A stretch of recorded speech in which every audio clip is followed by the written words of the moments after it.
جب corona virus کی vaccine تیار ہوگی تو سب سے پہلے کس ملک یا کن ممالک کے لوگوں کو ملے گی؟ نومبر 2019 میں سامنے آنے والا نوویل کورونا وائرس 1 سال سے بھی کم عرصے میں دنیا بھر میں پھیل چکا ہے، جس کے اب 1 کروڑ سے بھی زائد کیسز ہیں، اور جس تیزی سے یہ وائرس پھیل رہا ہے، لاک ڈاؤن لگانے کے باوجود بھی دنیا بھر کے سائنٹسٹ اور میڈیکل ایکسپرٹس اس بات پر متفق ہیں کہ اس کا فوری خاتمہ ایک مؤثر ویکسین کے ذریعے ہی ممکن ہے۔ اس حوالے سے پہلے WHO اور بہت سے گلوبل لیڈرز، جن میں فرینچ پریزیڈنٹ، جرمن چانسلر اور چائنیز پریزیڈنٹ شامل ہیں، ان کا کہنا تھا کہ جب ویکسین تیار ہوگی تو یہ نہایت کم کاسٹ پر دنیا کے غریب ملکوں کے لیے بھی دستیاب ہونی چاہیے، تاکہ ویکسین خریدنے کے لیے ان کی معیشتوں پر بوجھ نہ پڑے۔ مگر حقیقت یہ ہے کہ دنیا کے بہت سے امیر ممالک ویکسین تیار کرنے والی کمپنیز کے ساتھ بھاری معاہدے کر رہے ہیں کہ جب ویکسین تیار ہو تو اس کا ایک بڑا سٹاک یعنی کروڑوں ڈوزز سب سے پہلے ان ممالک کو ملیں۔ ان میں سب سے پہلا نمبر ہے انگلینڈ اور امریکہ کا۔ انگلینڈ کی آکسفورڈ یونیورسٹی میں ریسرچرز نے کرونا وائرس کی ویکسین تیار کی ہے، جسے فائنل پروڈکشن کے لیے آسٹرازینیکا کمپنی کو دیا گیا ہے۔ خیال کیا جاتا ہے کہ یہ کمپنی اس سال ستمبر کے آخر تک ایمرجنسی بیسس پر ویکسین کی ڈوزز فراہم کر دے گی، لہٰذا انگلینڈ کی گورنمنٹ نے مئی میں ہی اس کمپنی کے ساتھ معاہدہ کر لیا تھا کہ وہ ستمبر کے آخر تک تیار ہونے والی ویکسین کی 3 کروڑ ڈوزز انگلینڈ کو فوری طور پر دے گی اور 7 کروڑ ڈوزز بعد میں۔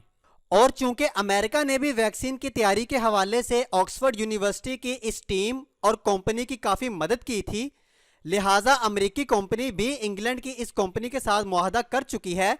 کہ وہ اس ویکسین کی 30 کروڑ ڈوزز امریکہ کو دے گی،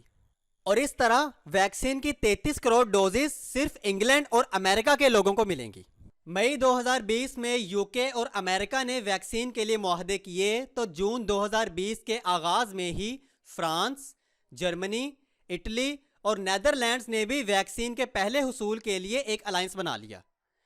اس الائنس کا مقصد یہ تھا کہ ویکسین کے بننے میں جو مالی اور تکنیکی رکاوٹیں آ رہی ہیں انہیں دور کیا جائے، تاکہ یہ ویکسین جلد از جلد استعمال کے لیے دستیاب ہو،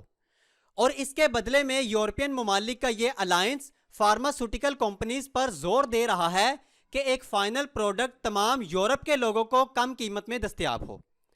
یورپ سے باہر ویکسین کی دستیابی فی الحال اس الائنس کی نظر میں اہم نہیں ہے۔ اس کے علاوہ کینیڈا، برازیل اور UAE نے ویکسین بنانے والی چائنیز کمپنیز کو ایک بڑی پیشکش کی ہے۔ چائنا کی ان کمپنیز کو اپنی ویکسین کے فیز 3 ٹرائل کے لیے ایک بڑی تعداد میں لوگوں کی ضرورت تھی۔ چونکہ چائنا میں کرونا وائرس کے ایکٹیو کیسز بہت کم رہ گئے ہیں، لہٰذا ان پر فیز 3 ٹرائل نہیں کیا جا سکتا تھا،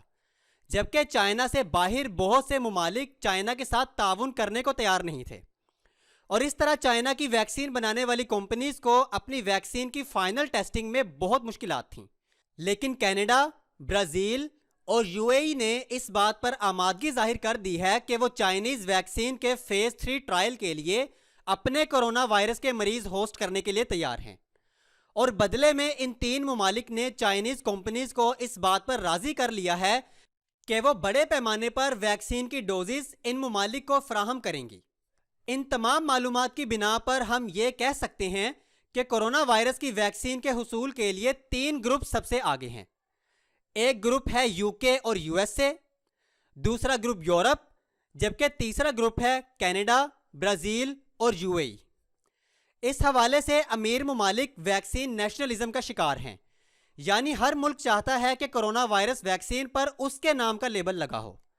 جس سے عین ممکن ہے کہ یہ ویکسین اگر بن بھی جائے تو دنیا کے بہت سے غریب ممالک کے لوگوں کو دستیاب ہی نہ ہو،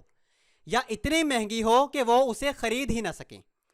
اور اگر ایسا ہوا تو یہ انسانیت کے لیے نہایت شرم کا مقام ہوگا۔